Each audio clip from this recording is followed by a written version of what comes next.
오늘의 말씀은 여호수아 1장 1절에서부터 9절까지의 말씀입니다.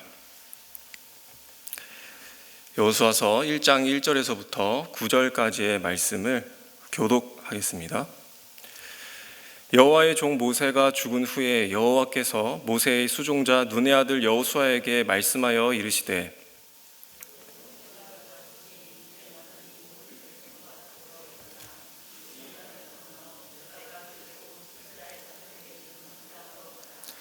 내가 모세에게 말한 바와 같이 너희 발바닥으로 밟는 곳은 모두 내가 너희에게 주었노니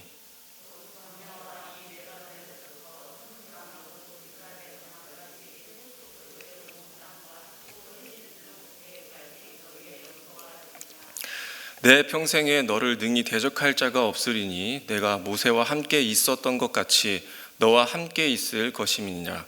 내가 너를 떠나지 아니하며 버리지 아니하리니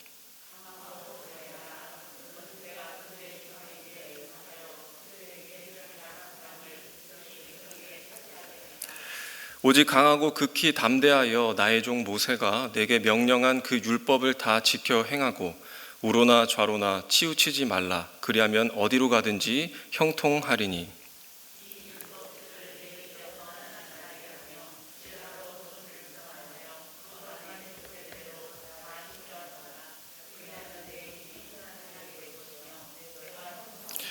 함께 읽겠습니다.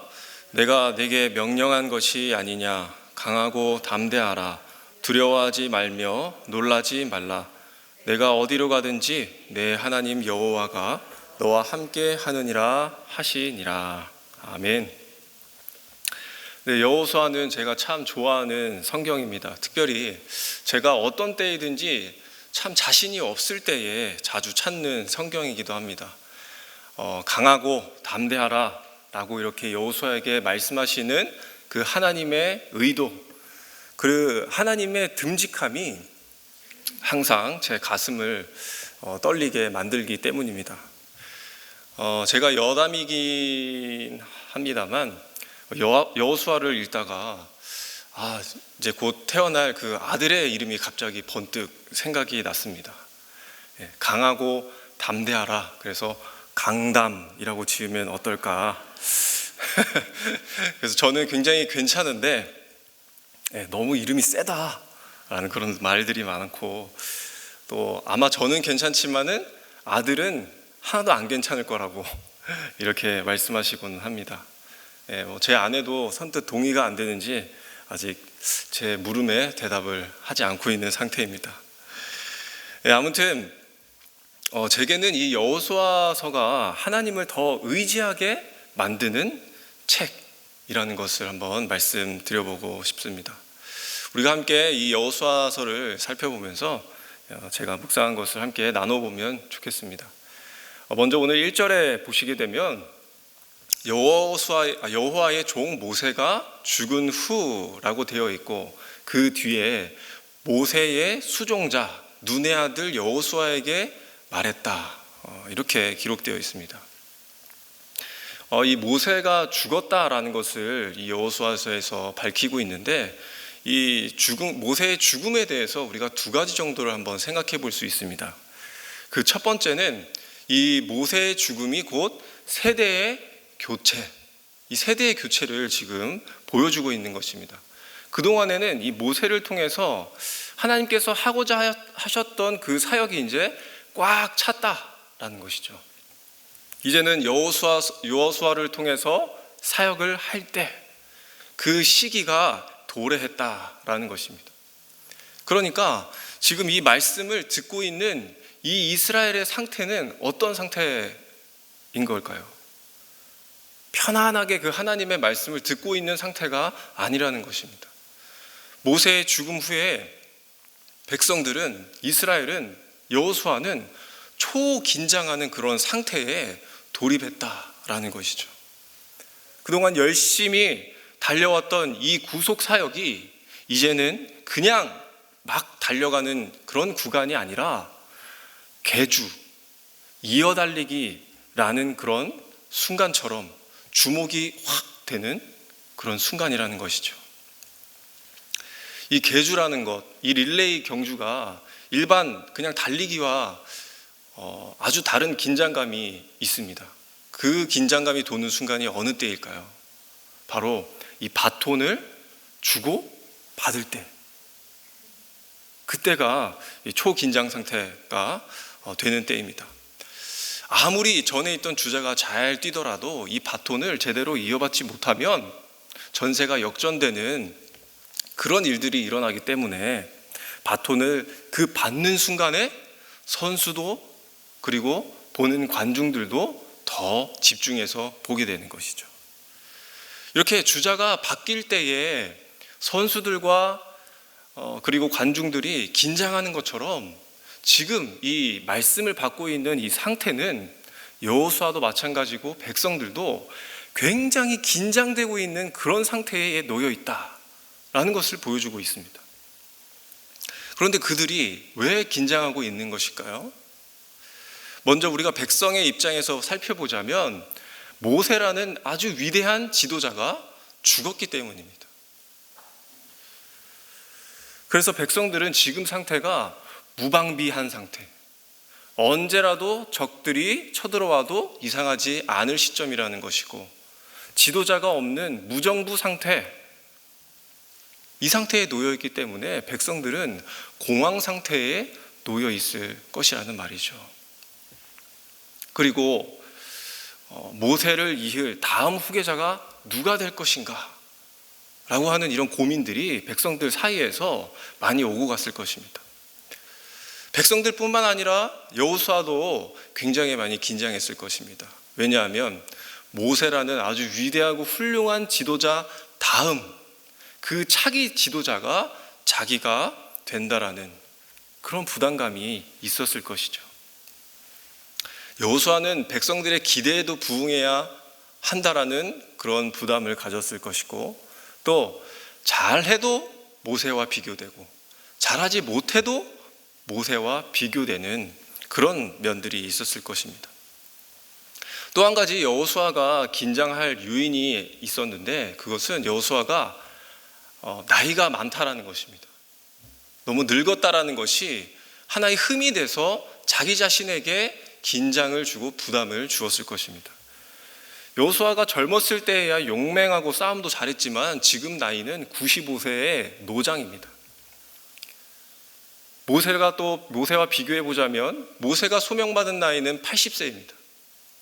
그러나 여호수아는 그것보다 14년에서 15년이 많은 95세의 나이에 하나님께 소명을 받고 나온 것입니다. 여호수아는 내가 잘할 수 있을까? 그런 생각들로 가득 차 있었을 것입니다. 이뿐만이 아니죠. 또 모세와 비교되는 것들이 너무나도 많았습니다. 모세는 어려서부터 애굽의 궁전에서 그 시기들을 보냈습니다. 왕자였기 때문에 여러 가지 학문을 배웠습니다.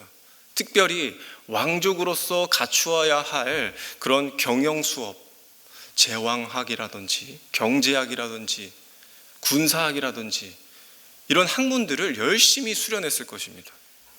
반면에 여호수아는 어떤 사람입니까? 오늘 1절에 보시게 되면 모세의 수종자입니다.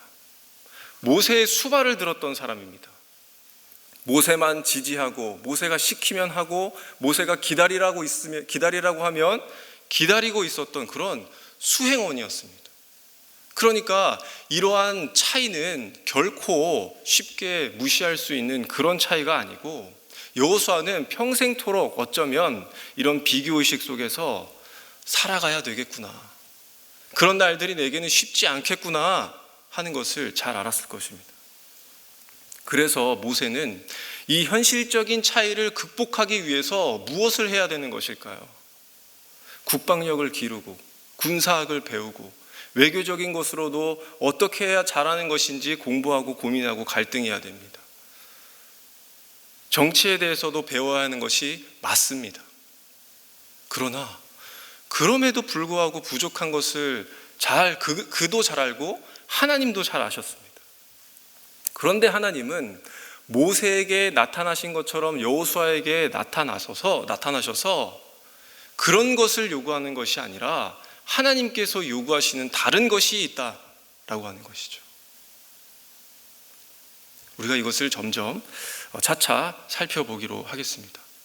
자, 첫 번째, 모세가 주는 이 죽음의 첫 번째 의미는 바로 세대 교체였고, 모세가 주는 죽음이 주는 의미하는 두 번째 의미는 바로 옛 시대와의 분리입니다. 이게 무슨 말인가?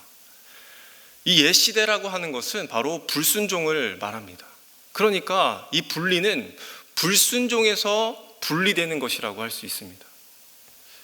모세는 하나님께 전부 다 그 명령을 다 받들고 순종했습니다. 하지만 딱 한 가지 불순종한 것이 있습니다. 바로 그 무리바 사건 때입니다. 이스라엘 백성들이 광야에 돌면서 목이 말라 갈증을 호소하고 불평불만을 토했습니다. 하나님께서 모세를 불러서 말씀하십니다. 반석 위에 서서 그 앞에 명령해라, 물을 내라 라고 명령해라 라고 하나님께서 말씀했습니다. 그러자 모세가 어떻게 했습니까? 그 반석을 지팡이로 2번을 내려치고 그 이후에 물이 터져 나오게 됐습니다.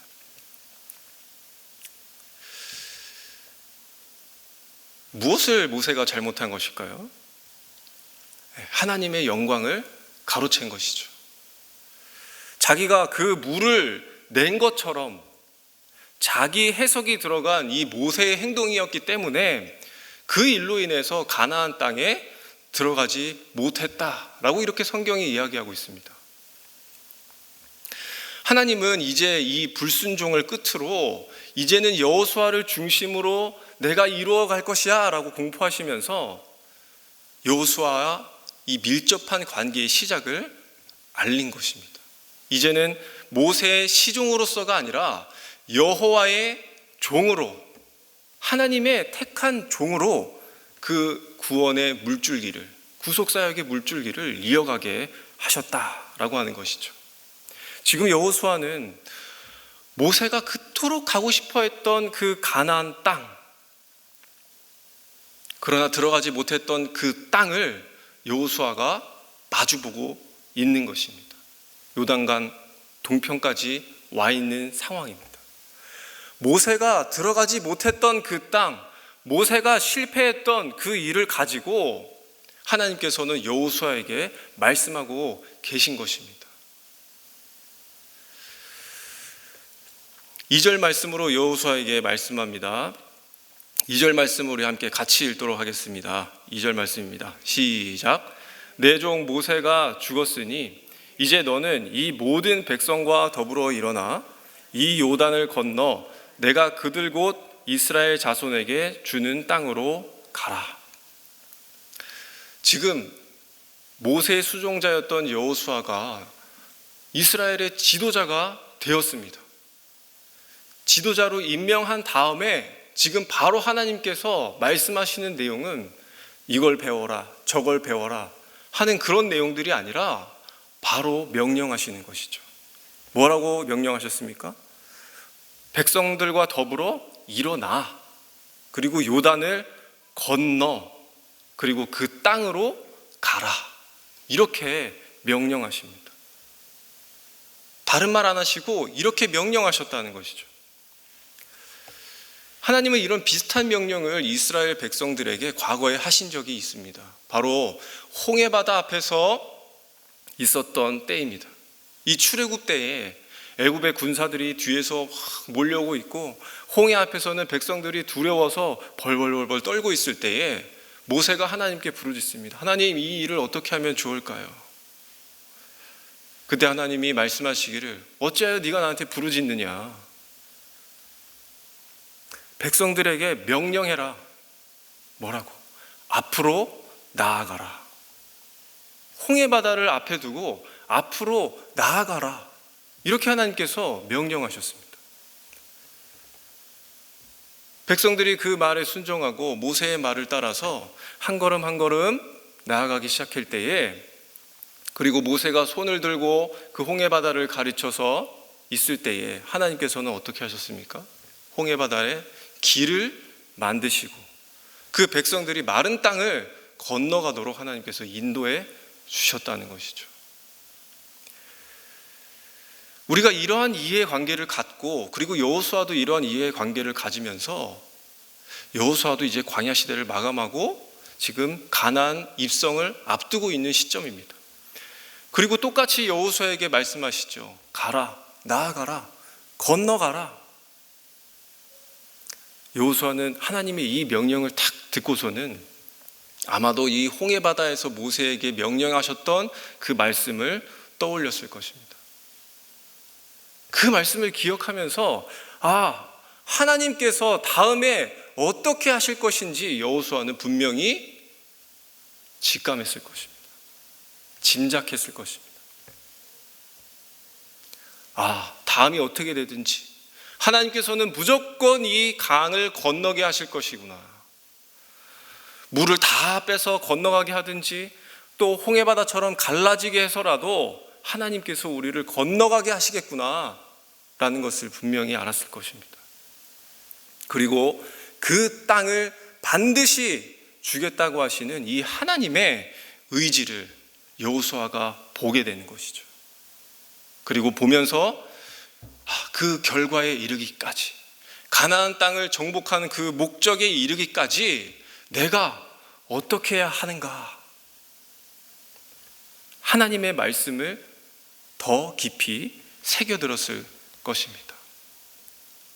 그래서 오늘 3절과 이 4절 말씀을 보시면 3절과 4절 말씀을 우리 함께 읽도록 하겠습니다.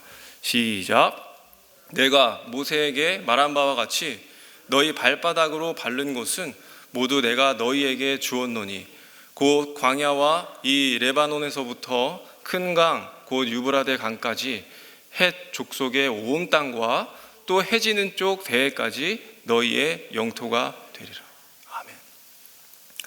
여기에서 나오는 이 발은 발이 상징하는 것이 있습니다. 바로 대표적으로 힘을 상징합니다.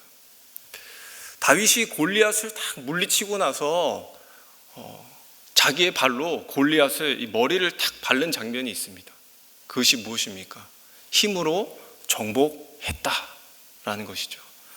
또 예후가 그 이세벨을 죽이고 나서 그 시체를 탁 짓밟는 그런 성경이 기록되어 있습니다. 이런 것들이 다 힘에 의해서 굴복되었다라는 것을 묘사하고 있는 것이죠.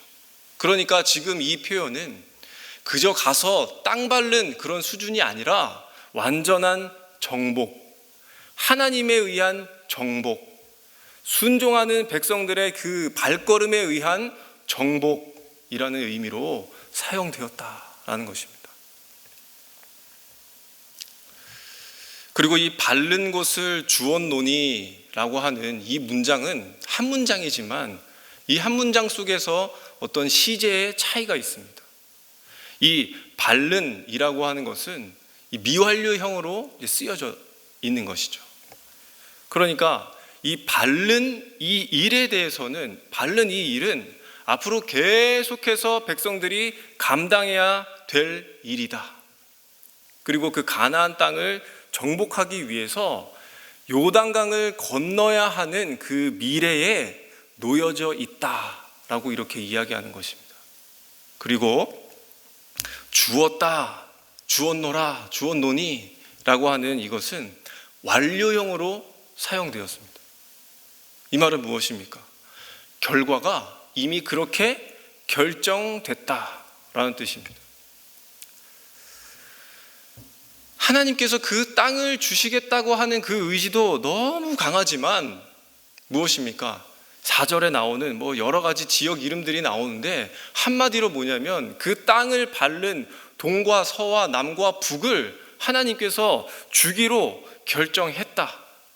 너의 소유로서 이미 내가 결정해 두었다라고 말씀하고 있습니다. 이스라엘은 초지도자가 바뀌는 그런 초긴장 상태에 놓여져 있었을 뿐만 아니라 이제는 피할 수 없는 그 싸움이 그들에게 놓여져 있는 상황입니다. 그렇지만 하나님께서 무엇이라고 이야기하고 있습니까?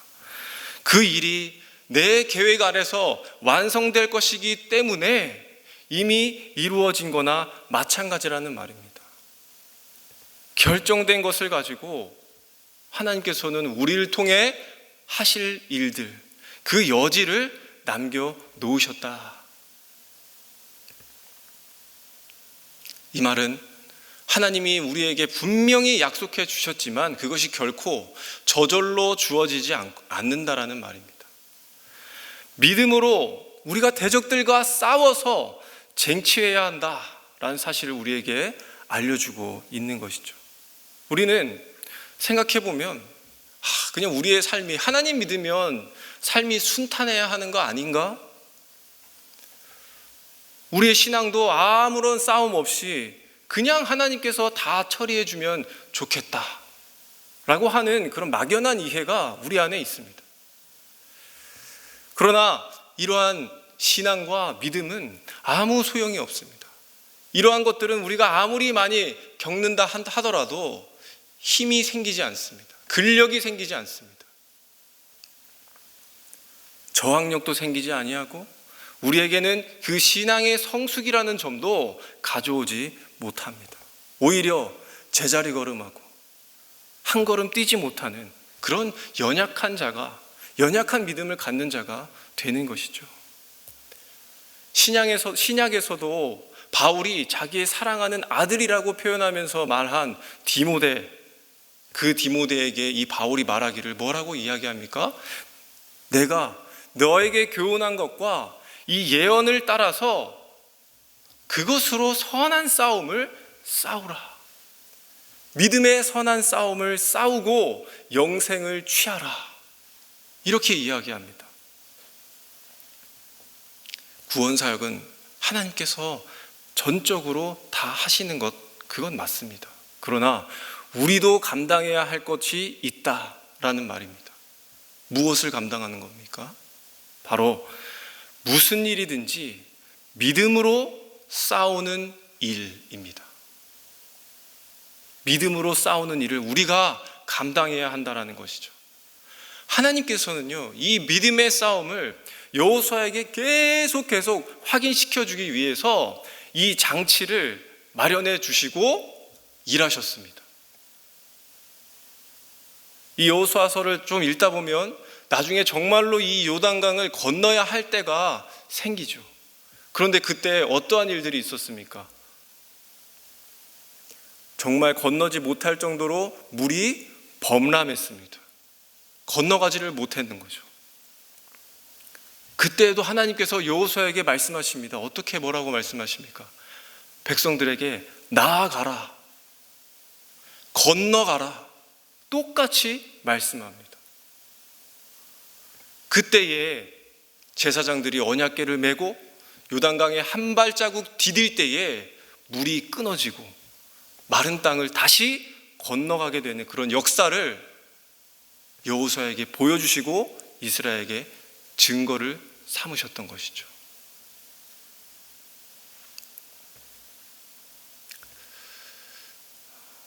사랑하는 성도님들, 우리에게는 달려가야 할 길이 있습니다. 그것이 혹 나에게는 별로 마주하고 싶은 그런 길일 수도 있습니다. 그렇지만 그 길은 이미 하나님께서 결정해 놓으신 길이고 하나님께서 예비하신 길이기 때문에 그저 우리는 그 길을 걸어가기만 하면 되는 것입니다. 그래서 우리가 자꾸 믿음으로 이 길을 걸어가야 된다라고 이야기하는 것이고 믿음으로 감당해야 합니다라고 이야기하는 것이고 믿음으로 우리가 발을 디디면 하나님께서 그 길을 열어주실 것입니다 말하는 것입니다. 우리가 그 길을 걸을 때에 믿음으로 감당할 때에 우리는 비로소 갈 수 있고 건너갈 수 있게 되는 것이죠. 비록 내 환경과 삶에는 이런 이스라엘의 상태와 같은 긴장에 놓여 있고 또 공황이 있고 거기도 모자라서 그 가운데서 우리가 반드시 싸워야 할 일들이 있습니다. 그렇지만 그 일의 시작과 끝에 누가 계시는 것입니까? 하나님이 계시는 것을 우리가 믿음으로써 나아가야 한다는 것입니다. 그럴 때에 하나님께서 길을 열어주시고 하나님의 역사와 예비하심을 경험하는 우리들이 되는 것입니다. 이러한 일들이 우리 성도님들에게 있으시기를 축복합니다. 이렇게 이제 5절에서부터는 다시 이 하나님의 권면이 시작됩니다. 이 가나안 땅은 이스라엘이 다시 시작할 수 있는 이스라엘 백성의 삶의 기초가 되는 땅입니다. 그래서 이 땅을 차지하기 위해서 전쟁을 치르는 일이 너무나도 중요하죠. 그래서 하나님은 그 직전에 여호수아에게 계속해서 거듭 격려하고 그리고 이 일에 대한 경각심을 일깨워 줍니다. 그래서 오늘 5절에 보시면 우리 5절을 함께 읽도록 하겠습니다. 시작. 내 평생에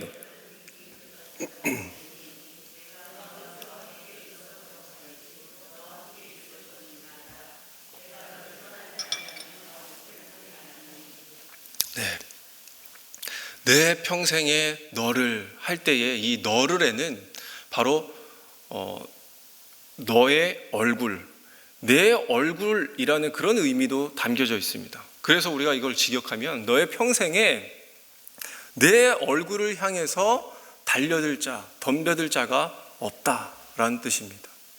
이 말은 내부적으로도 너의 그 지도력에 감히 뭐라가 할 자가 없고 또 외부적으로도 너가 이끄는 그 군대에 맞설 자가 없다라는 그런 말씀이죠.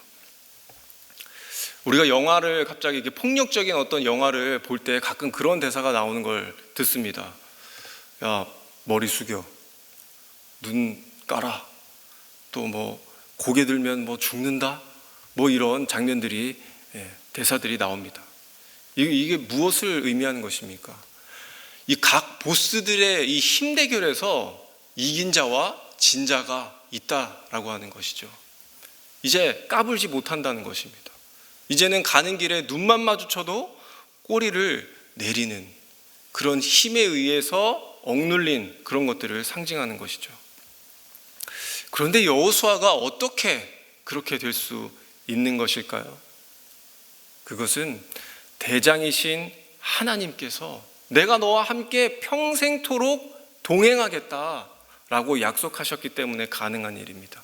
여호수아야, 혹시라도 너에게 어떤 세력이 부딪히고 어떤 재앙에 부딪힌다 할지라도 내가 너와 함께하기 때문에 항상 평생 승리할 거야 라고 하시는 하나님의 보장이 담긴 말씀이죠. 와, 하나님께서는 이 동행하겠다고 하는 그 말씀이 자기에게 있어서 어떤 다른 말보다도 큰 위로가 되었을 것입니다. 어떤 말보다도 자기가 이제 가야 하는 이 길에 있어서 확신을 갖게 하는 말씀이 없었을 것입니다. 왜 그런 것일까요? 모세를 통해서 그 말씀하신 하나님을 바라봤기 때문입니다. 모세의 수종을 들면서 하나님께서 모세와 함께하고 계신다라는 것을 경험해 왔기 때문입니다. 그냥 여호수아가 아무것도 모르는 밑도 끝도 없는 그런 막연한 약속으로 하신 것이 아니라 여호수아가 체험한 것을, 경험한 것을 기초로 약속하신 것이기 때문에 여호수아는 자신감이 생겼을 것입니다. 그리고 자연스럽게 여호수아는 모세의 성공 비결이 다른 게 아니라 배운 것이 때문에 그런 것이 아니라 하나님과 동행했기 때문에 잘 된 거구나. 점점점 더 깨닫게 되는 것이죠. 여호수아도 이 정복의 싸움은 내 힘과 지식이나 학문을 쌓는다고 해서 될 수 있는 것이 아니구나. 하나님과 동행하고 하나님의 도우심만으로 가능한 것이구나 라는 것을 알게 되는 것이죠. 그리고 하나님께서는 그렇게 여호수아와 그 관계를 차차 세워나가고 계셨습니다. 여호수아의 현실은 지금 어떤 현실인가요? 정말 자기가 예상했던 것처럼 그리고 우리도 예상했던 것처럼 만만치 않습니다. 사람의 힘으로는 불가능한 일들이 더 많고 극복하기 어려운 상황들이 많습니다. 적들은 자기네들보다 키가 훨씬 더 크다, 장대하다라고 기록하고 있고 그들이 가진 요새도 거대하다고 얘기합니다. 그들은 싸움에 능숙한 자요, 익숙한 자들이라고 이야기합니다. 반면 이스라엘은 어떠합니까? 싸울 군사, 그런 조직도 엉성하고 전쟁 경험도 적고 그렇습니다. 그런데 하나님이 이런 사람들을 가지고 도대체 어떻게 하시겠다는 것일까요? 무슨 방법으로 하시겠다는 것일까요? 동행하시겠다고 하신 겁니다. 내가 대신 싸울게, 내가 싸울게 라고 말씀하시는 거죠. 너희들은 믿음을 가지고 나아가기만 하면 나 전능하신 여호와 하나님, 이 승리의 하나님이 나에게 속해 있는 이 전쟁을 끝내겠다. 여호수아에게 이렇게 말하고 있는 것입니다.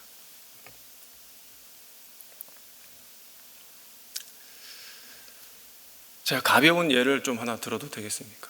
네, 제 딸 이야기를 좀 해야 되겠는데, 제 딸 아이가 화장실에서 이제 일을 보고 물을 잘 못 내립니다. 나중에 알고 봤더니 그 물을 내리면 그 물 내리는 소리가 너무 커서 무섭다는 거예요. 그래서 아빠를 부릅니다. 아빠, 물 좀 내려주세요. 이게 뭐가 무서워, 하예라. 그냥 물 내려봐. 하고 같이 손가락으로 이렇게 꾹 눌러줍니다. 그러면 그때 귀를 이렇게 탁 틀어막고 뒤돌아서 있습니다. 하예라, 무서워? 무섭대요. 아빠랑 같이 있는데, 아빠가 옆에 있는데 뭐가 무서워? 그런데 그냥 무섭대요. 아니야, 하예라, 아빠가 옆에 있으니까 무서워하지 마. 제가 이런 말을 딸에게 왜 하는 것일까요?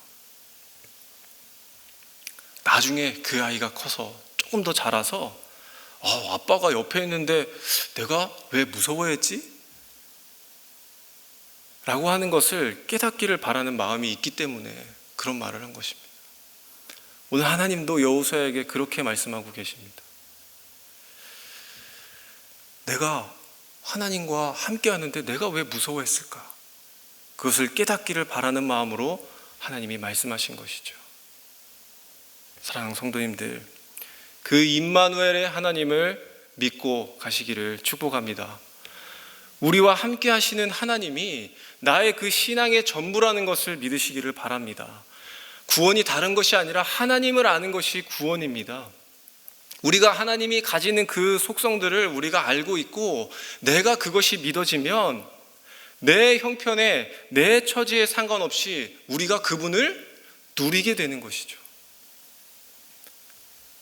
그러면 내가 전혀 무서워할 까닭이 없다라는 것을 깨닫게 됩니다. 이 믿음이 우리 성도님들에게 생기시기를 간절히 바랍니다.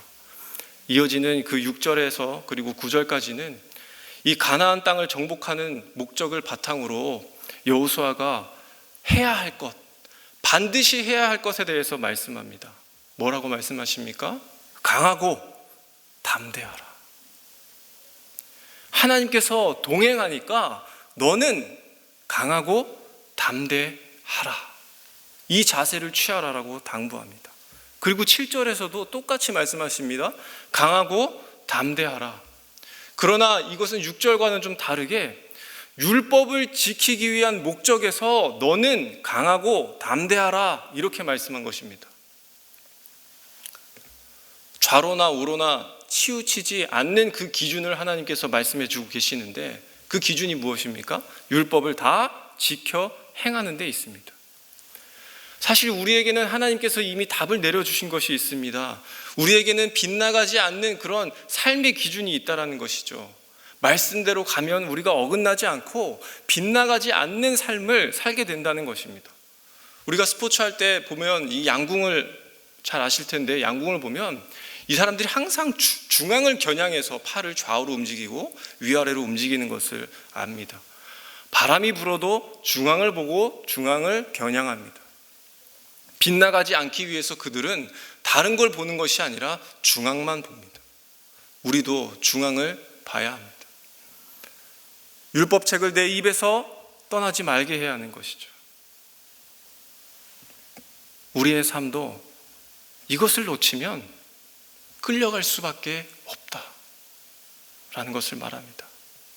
하나님은 말씀합니다. 여호수아야, 율법으로부터 좌측으로나 우측으로나 돌아서지 말아라. 율법을 떠나지 않고 지키며 살 때에 네가 형통할 수 있다라고 말씀합니다. 오늘 말씀 8절에서도 말씀하시기를 율법을 네 입에서 떠나지 말게 하라라고 합니다. 여기서 너와 율법, 여기서 주어로 쓰여진 것은 바로 율법책입니다. 사람이 주어가 아니라는 것이죠. 만약에 사람이 주어가 된다면 행동의 주체가 사람이 되어서 내가 율법책을 떠날 수도 있고 가까이 할 수도 있고 하는 그런 선택의 문제로 보게 되는 것입니다. 하나님은 그렇지 않다라는 것이죠. 떠나고 가까이 하는 것은 인간의 선택의 문제가 아니라 율법책은 사람에게서 절대로 멀어져서도 떨어져서도 안 된다라고 말씀하고 계십니다. 그래서 말씀을 묵상하라고 이야기하죠. 묵상한다는 것은 무엇입니까? 중얼중얼거리고 읊조리는 것입니다. 끊임없이 하나님의 화제의 이 대상을 계속해서 이야기하는 것이죠. 그러면 말씀을 지켜 행한다 할 때 그 행한다라고 하는 것은 무엇입니까? 세운다라고 하는 것입니다. 계속 만들고 또 생산한다라는 그런 말입니다. 그러니까 우리의 삶의 지경에 말씀을 계속해서 세우는 것이죠.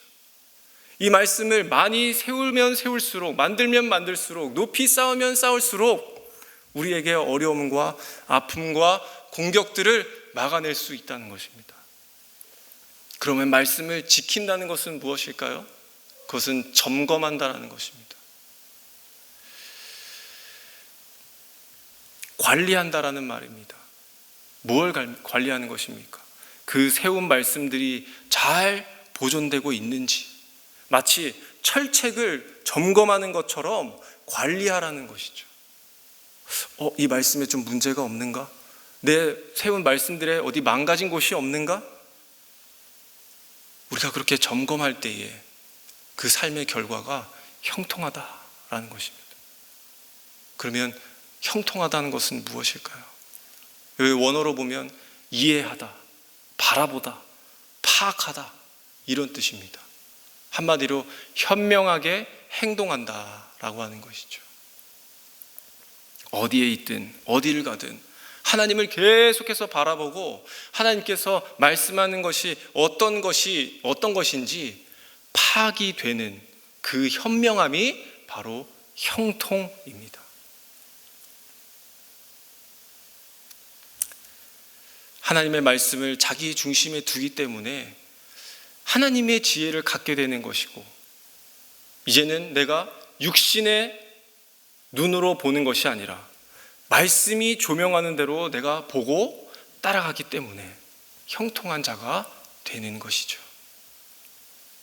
그래서 하나님이 여호수아에게 말씀하고자 하는 것이 무엇입니까? 가나안 땅이 너희들의 그 소유가 되는 것 차원을 넘어서 그 땅에서 하나님의 법을 지키고 그 땅에서 하나님의 완전한 통치를 받으며 살게 되는 것까지 하나님께서 원하시는 것이죠. 하나님은 여호수아가 강하고 담대한 지도자로서 뿐만 아니라 백성들이 하나님의 율법을 따라서 살도록, 말씀을 따라서 살도록 그 역할을 감당해야 한다라고 말하고 계시는 것입니다.